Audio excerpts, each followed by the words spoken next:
One of the questions I get asked the most is, how long should a housing repair take? A leak starts, a boiler packs in, a window won't shut properly anymore, and then the waiting begins. So, how long is too long? Hi, I'm Patty from Tenant Matters UK.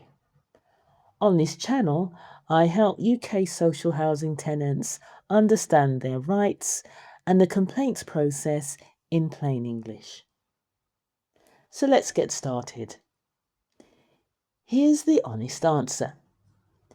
There's no single deadline that covers every repair. How quickly a repair should be completed depends on how serious the problem is. A burst pipe isn't treated the same as a sticky cupboard door. That's why most housing associations and councils divide repairs into different categories. Some repairs simply can't wait. Things like no heating during very cold weather, a serious water leak or burst pipe, dangerous electrical faults, a door or window that won't secure your home. These are emergency repairs. Many social landlords aim to attend emergency repairs within 24 hours, although you should always check your own landlord's repairs policy. If nobody turns up for a genuine emergency, you should contact your landlord again immediately and keep a record of every conversation. Then there's the next level down. Things like a leaking roof, a broken outside door lock, a shower that stopped working completely.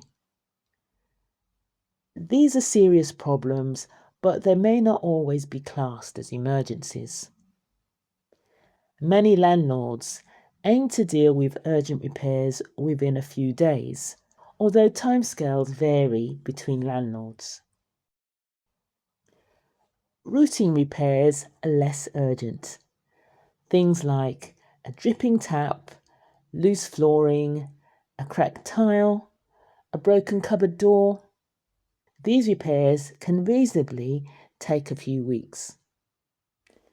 They still matter, and your landlord is still responsible for fixing them. They just don't carry the same urgency as a burst pipe or dangerous electrical fault.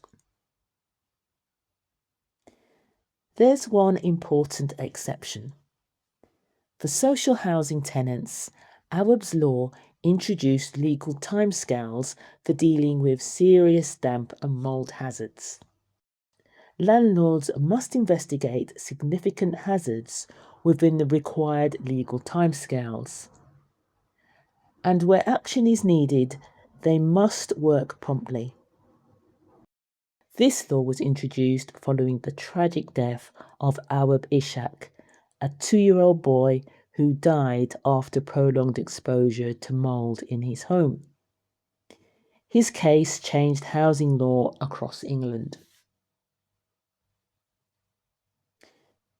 People often hear the phrase reasonable time, but what does that actually mean? It doesn't mean landlords can leave repairs for months without explanation. A repair that's left unresolved for a long time with poor communication and no clear action is unlikely to be considered reasonable. The Housing Ombudsman regularly looks at whether landlords acted fairly, communicated properly, and dealt with repairs within an appropriate timescale. If your repair has gone on far longer than it should have, don't just keep making phone calls.